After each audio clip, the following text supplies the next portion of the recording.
नमस्कार बच्चों, आज मैं आप लोगों के कक्षा दूसरी पाठ 7 चंदा मामा इस कविता को पढ़ाने जा रहा हूँ। इस कविता को पढ़ाने से पहले मैं आपको इस कविता को गाकर सुनाता हूँ। किस तरह से को गा सकते हैं और आप गुनगुना सकते हैं। नील गगन के चंदा जी, ठाठ बड़ा दिखलाते हो, सोने जैसा रूप लिए राजा बन इठलाते हो।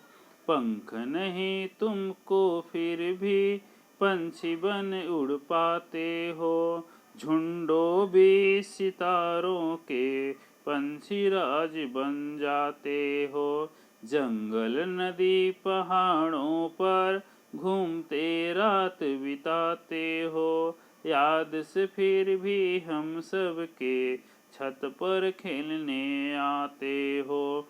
भैया तुम धरती माँ के मामा हमको लगते हो, इसीलिए क्या प्यार से तुम देख हमें मुस्काते हो।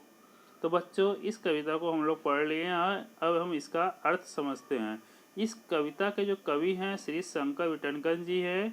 इस कविता में आपको जो है चंदा मामा का वर्णन किया गया। रात के समय चंदा मामा किस तरह से हमको दिखाई देते हैं, इनका वर्णन किया गया है।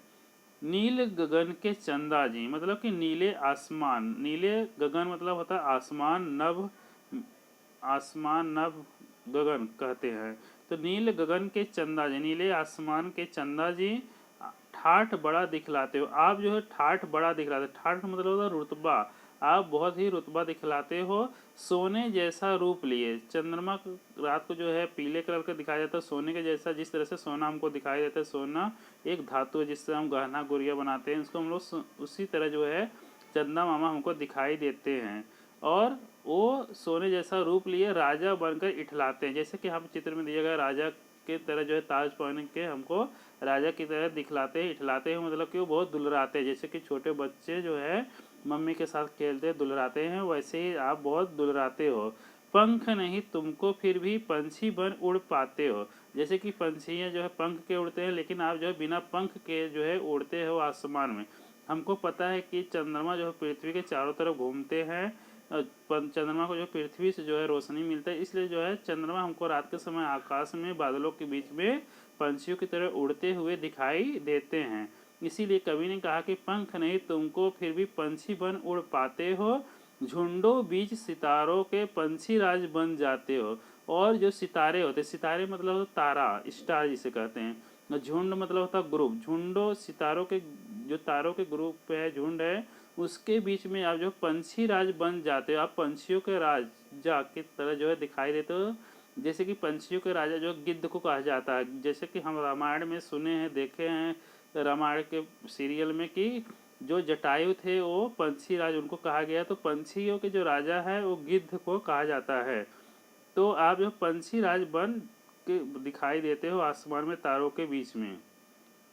जंगल नदी पहाड़ों पर, हम जैसे कि ट्रेन में सफ़र करते हैं, कहीं पहाड़ों के बीच घूमने गए, जंगलों में घूमने गए, तो वहाँ पर भी हमको रात में चंद्रमा दिखाई देते हैं, चंदा मामा दिखाई देते हैं। और जब हम घर पर भी आते हैं तो वही चंदा मामा हमारे घर पर भी दिखाई देते हैं। इसलिए कवि ने कहा है कि जंगल नदी पहाड़ों पर घूमते रात बिताते हो। पूरी रात आप जो जंगल नदी पहाड़ों पर घूमते हो, फिर भी याद से आपको हमारे छत पे आप जो है घूमने के लिए, हमारे साथ खेलने के लिए आ जाते हैं। क्योंकि हम उनको जो है मामा के रूप में जाते हैं, इसलिए वो हमारे घर पे भी जो है घूमने आते हैं, छत पर खेलने के लिए आ जाते हैं। भैया तुम धरती माँ के। भैया मतलब तो भाई, तुम धरती माँ के। आप जो है, हम जैसे कि धरती पर रहते हैं, पृथ्वी पर रहते हैं, तो आप जो है धरती के जो है भाई है, इसीलिए हम आपको जो है मामा कहकर बुलाते हैं। इसलिए आप हमारे मामा लगते हैं और हम आपको जो है मामा कहकर बुलाते हैं। तो लगता है शायद इसीलिए आप हमको जो है प्यार से देख के हमको आप मुस्कुराते हो, हमसे प्यार करते, इसीलिए आप मुस्कुराते हो। क्योंकि जब हम रात को चंद्रमा को देखते हैं तो चंद्रमा में जो है जो है वहाँ पे जो है कुछ जो है काले काले जो है धब्बे जैसा दिखाई देता है। और वो धब्बे को हम जैसा इमेज करते हैं, जैसा सोचते हैं, वैसा उसमें जो है आकार रूप बदलता है। कभी हम जैसे हमको हंसते हुए भी दिखते हैं, कभी उसमें हमको जो है कोई बुढ़िया दिखाई देता है जो है सूत काटते हुए। तो कई तरह से जैसा हम इमेज करते हो वैसा आकृति जो है चंद्रमा के अंदर जो है बनते जाता है, बादलों में बनता जाता है।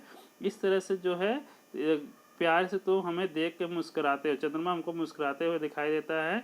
तो बच्चों इस तरह से चंदा मामा पाठ की कविता को हम समझ लिए और इसका प्रश्न उत्तर मैं आपको अगले वीडियो में बताऊंगा। अगर आपको चंदा मामा से संबंधित और भी कविताएं याद है तो वो कौन सी कविता है, वो कविता को कमेंट में आप ज़रूर देखें और वीडियो को सब्सक्राइब और लाइक करें और इसके प्रश्न उत्तर के लिए अगला वीडियो अवश्य देखें।